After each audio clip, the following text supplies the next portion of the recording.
News tonight on ABC 17 News at 10. Columbia police are called to reports of shots fired near the mall. Officers were called out around 7:30 to Bernadette Drive. That's where ABC 17's Lindsay Burning joins us now live. And Lindsay, what's the scene like there?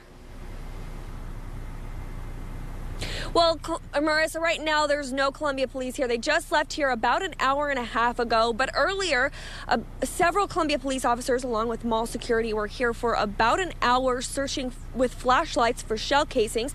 Now, an officer that was on scene tells me that they did find 3 to 4 shell casings, but they did not find any property damage and they don't believe anyone was hurt. The officer says at least 2 people reported hearing the gunshots and went to the nearby McDonald's on Stadium and Worley to call 911. The witnesses also say they saw a car speeding away from the scene, but the officer I spoke to didn't have a description of that car just yet. Now, this comes just 4 days after officers responded to a large fight that broke out inside the shopping center, and several parents have said they're concerned with their children coming here during the daytime hours even. Now, I asked the officer if they thought that the shots fired was related to that fight, and he said it possibly was. Again, we are still waiting to hear back from police on that car description, and if they have any suspect information, we will update you as soon as we learn that information. Reporting live in Columbia, Lindsay Burning, ABC 17 News. While main roads across mid-Missouri seem to be mostly clear, there could be some slick spots with a chance of leftover snow refreezing, of course. This is a look at the roads in Columbia. This is South Village Circle. Columbia Public Works says it has a crew monitoring all the conditions. Emergency crews responded to dozens of crashes in Boone County today, and right now, a road is closed after a crash in Callaway County. The wreck blocked off the north outer road of I-70 between Route DD and Route M for several hours. And we also have a live look of Jefferson City. This is it. ABC 17 News crews have been driving around and tell us most of the roads seem to be clear right now. Several churches canceled Ash Wednesday services tonight, and you can check complete cancellations and closings, delays online at abc17news.com 24/7. Emergency crews in Cooper County were also called out to the scene of a vehicle fire. Take a look at this. This happened in the westbound lane of I-70 at mile marker 89 near Blackwater. Now, we're still working to figure out exactly what happened, and again, we'll keep you updated. Well, tonight all is quiet. There is no precipitation on radar. The snow has moved out, so you can expect dry weather for your morning commute. Right now, temperatures are in the 20s to near 30. It is below freezing, so watch those roads in the morning for refreezing of any leftover water from today. The forecast headlines: we are looking at our next chance of very light snow that will affect parts of mid-Missouri, mainly north and east. That's tomorrow night into early Friday morning. And then as we head into Friday, we start warming up before another blast of cold air moves in Friday night, and this weekend we could see some measurable snow on Sunday. So here's how your Thursday is shaping up for tomorrow. Temperatures start off in the teens in the morning. At 8 o'clock in the morning, we'll see a wind chill of 8. Very cold start to the day tomorrow, but dry. We'll see a little bit of sun in the middle of the day before the clouds return tomorrow night. And as far as temperatures, they only reach the low 30s, so expect some pretty cold air for the entire day for your lunch hour and when you get out of work. But fortunately, we won't be dealing with any snow on the roads tomorrow. Forecast lows tonight in the teens across mid-Missouri. And again, those wind chills will be dropping into the single digits by morning. And then you can see those clouds to the north here. They're starting to move back in. Those will pass through the area tomorrow, but will stay dry with highs reaching 30 at Moberly to 35 at the Lake of the Ozarks tomorrow. Columbia reaching 32 for the high temperature of the day for a chilly winter day. Tomorrow night, we have a chance of a dusting of snow mainly in northeastern Missouri. Could clip parts of Audrain, Monroe counties. I'll have a track of that snow coming up at 10:20. Here's the ABC 17 Storm Track 7-day forecast. 32 tomorrow. We warm up Friday night, another blast of cold air hits, and the weekend, we stay below freezing with a chance of snow Sunday. Thank you, Sharon. Sheriff's departments across mid-Missouri are seeing a dramatic increase in the number of concealed carry applications for firearms. They're seeing so many, in fact. Some departments have had to hire extra staff and extend their hours even to keep up with the growing demand. ABC 17 Taylor Petras joins us live at the Boone County Sheriff's Department tonight. And Taylor, Boone County saw an increase of 50% last year. Marissa, more than 2,500 people in Boone County either renewed or got their first concealed carry permit in 2015. And while the department here hasn't had to make any changes to keep up with the growing demand, local CCW instructors have their hands full. Already in 2016, more than 300 people have applied for a concealed carry permit in Boone County. But before they do that, they have to have 8 hours of instruction. First thing we do is talk about gun safety. And then we talk about the fundamentals, and that's where you learn how to hold the gun properly, the sight picture, some tactical ways to reload it. Today, Target Master's CCW instructor Jim Hill gives me a crash course in training. He says classes are filling up 8 weeks in advance. It's bad that people are scared, but it's good that they're empowering themselves. By the end of the month, Hill will have trained about 100 people who can now get their CCW permit. Other local concealed carry instructors are also seeing fuller classes. But those numbers fluctuate up and down according to what's being reported on the news and what the perceived crime is. Owner of Tactical Specialties Todd Burke started seeing fuller classes in December. He says people come to him for training for several reasons. For the crime that's going on in our community and around the country right now. Another reason that people sign up is they're concerned the way that things politically are going in the United States. People are afraid that this right may be taken away. Both Burke and Hill say their classes are about 40% women, and they're seeing people from age 19 to 70 come to learn how to properly use a gun. It's not all about guns. It's not about carrying a gun. It's really about being self-aware and being situationally aware of what's going on around you.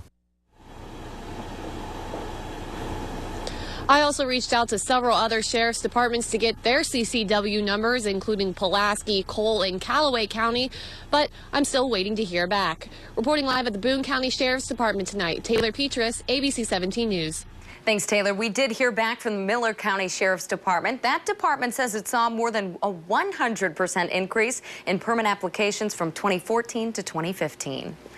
A man is facing more possible charges for stealing cars in mid-Missouri. We told you Monday, 21-year-old Harley Walls was arrested in St. Peters and charged for stealing 2 cars in Callaway County. Now Walls is facing powers. The cars that were stolen from Audrain County were found near where cars came up missing in Callaway County. So there's a daisy chain of stolen cars that are left, and then another car comes up missing. He also tells us all of these stolen cars were unlocked with keys left on the inside. Tonight, state lawmakers are closer to stripping a nearly $27 million performance funding increase from the UM system. According to the St. Louis Dispatch, the Post-Dispatch, a legislative committee approved it today. The measure will now go to the full House Budget Committee for consideration. We'll keep track of that and update you on it. Tonight, some professors at Mizzou are questioning the leadership at the university. Their concerns come after the recent unrest and top positions opening up. We spoke to an engineering professor today who tells us the underlying problems have existed for years. I believe a lot of faculty also are concerned that we don't have the leadership to take us forward. He says the best way to get a positive outcome in the future, well, the entire faculty and administration needs to start from scratch. Coming up next, we'll have this. No, you need to get out. You need to get out. No, I don't. That was the last time we heard Melissa Click speak, but tonight that's all changing as she finally breaks her silence. Click reached out to ABC 17 News for her first ever interview following that infamous viral video and an assault charge that was later deferred. Tonight I talked to Click about the viral moment, the fallout, and what's next. What happened after that happened really quickly. Do you regret it? Sure, I regret it. When I watch the video, I feel sorry. I feel embarrassed by my actions. Hey, who wants to help me get this reporter out of here? I need some muscle over here. I never was calling for violence. It's just something that came out. I'm hoping that the people who will watch this interview will be able to identify with saying something in a hectic and flustering moment that they didn't mean, and you can only hope in a moment like that that you're not being recorded and that it won't be put on YouTube. Have you ever had contact with professional activists before? I'm sure I have met people who are professional activists, but no, I am not a professional activist, nor have I been involved with professional activists. And had you, been in touch with Mike Middleton before that at any point? No. Jonathan Butler during his hunger strike, were you in touch with him during that point? No, I've never met Jonathan Butler. Just at the homecoming parade? I mean, I stood with him, but we didn't speak. Okay, so you've never had a conversation, interaction with him? Not even afterward? No, I don't recall so. Just so I understand, the first kind of interaction you ever had with Concerned Student 1950 was at that homecoming parade? Absolutely. That was another moment that for me happened very quickly, and I was really moved by the students' message and disappointed with the crowd's angry reaction. Do not engage! Engage? What the are you talking about? I stepped forward, not knowing these students at all, to stand with them to let them know that they wouldn't be alone. Were you aligning your beliefs with their movement as well? I saw them as a student group that was asking the university, the administration, for help. And so I guess what I aligned myself with was helping students who were in need of help. So not necessarily their set of beliefs in this movement?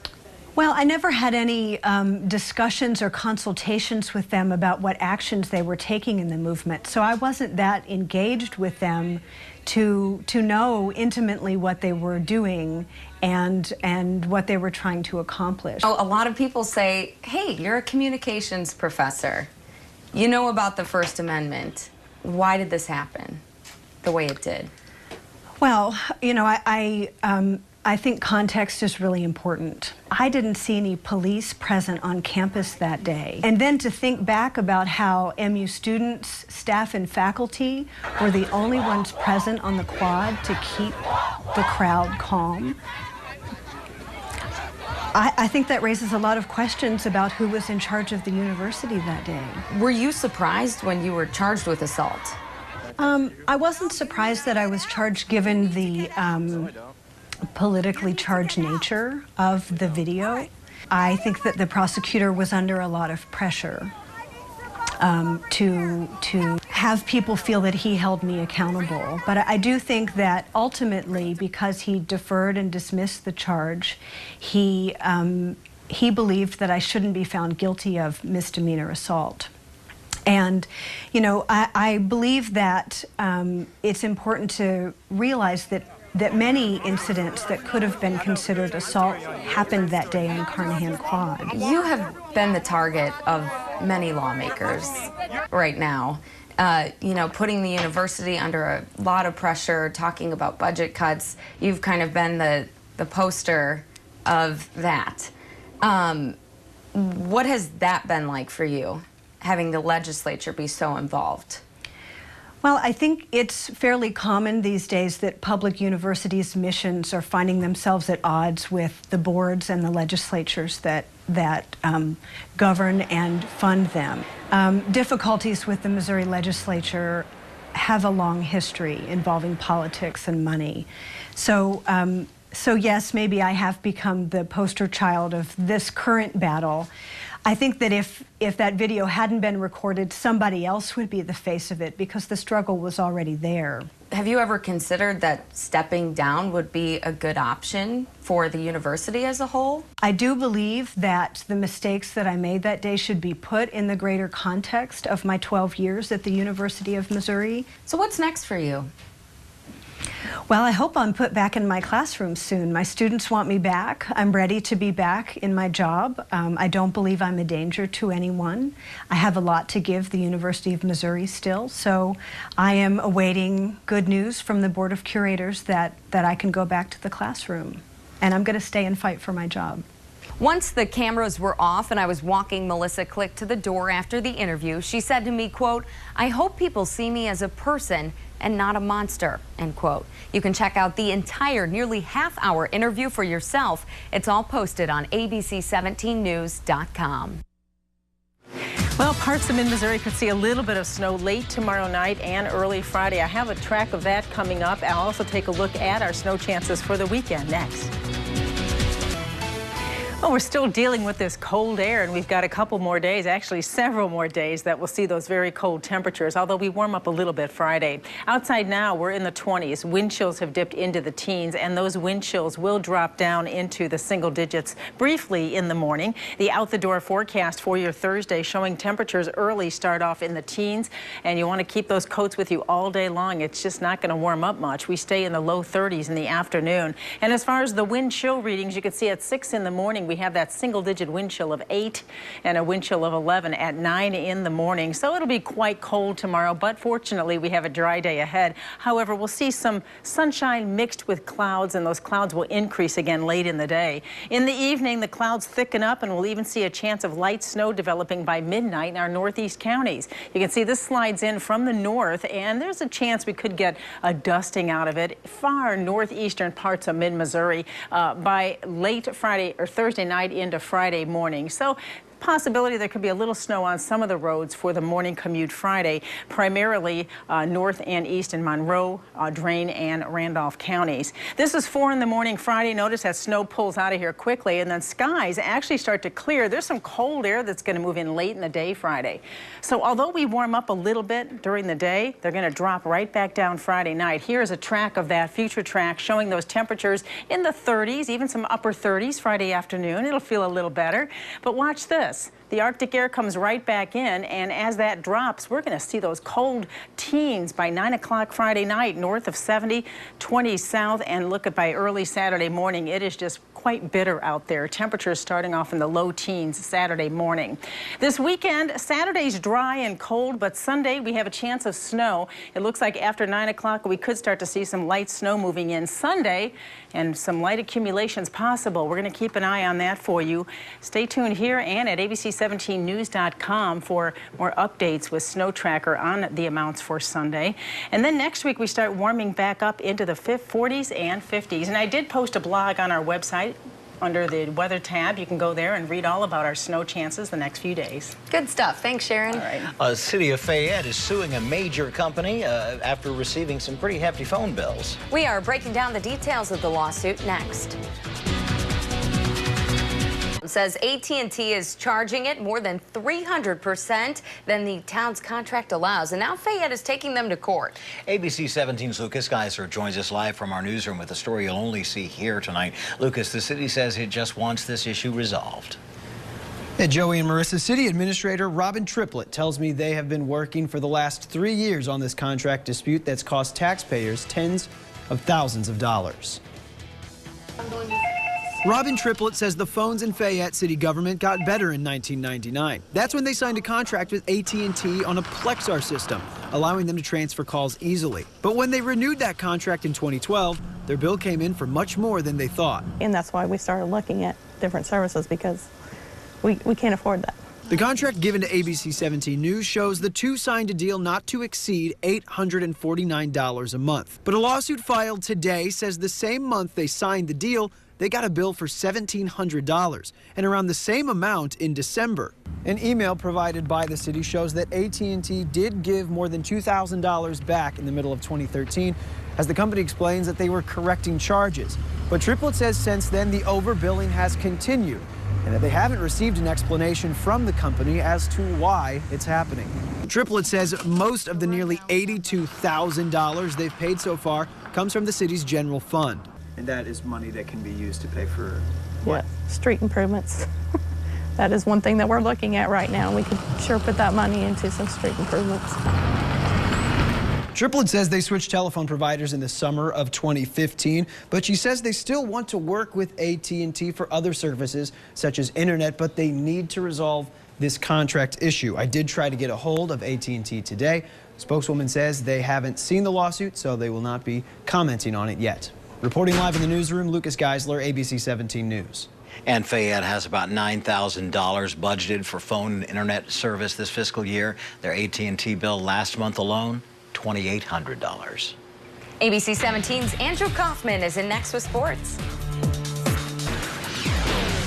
Sports Zone starts now. Driven by Toyota.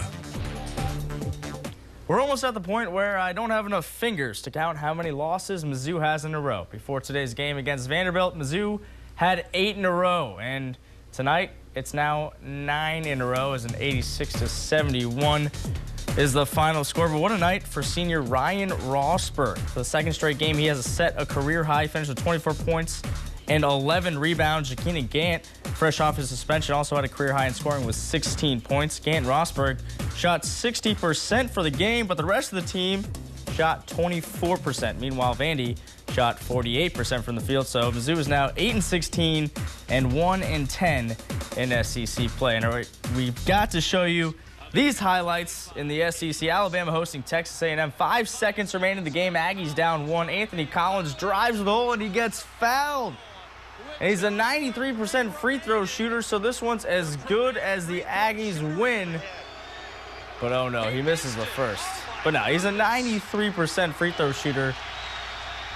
Oh no, misses both of them, and Alabama pulls off the upset 63-62.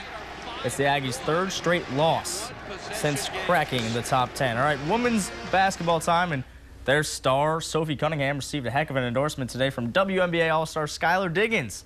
Diggins tweeted out saying, "Sophie Cunningham is the most fearless freshman I've seen. She is tough as nails. Best start in school history for Mizzou." And I talked to Sophie today. She says this came completely out of the blue. She's never even met Skylar Diggins. But Diggins is right. Sophie Cunningham has been dominant. Cunningham leads the team in scoring at just more than 13 a game.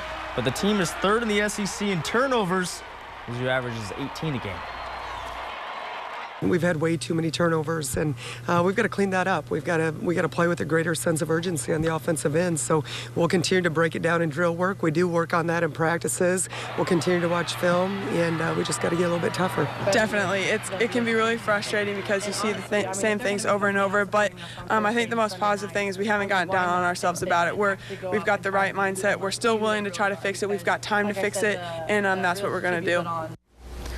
All right, Mizzou tennis hosting Kansas State. A win today would match the Tigers' best start in program history. We begin with doubles. Kelly Hine and Bia Machado Santos.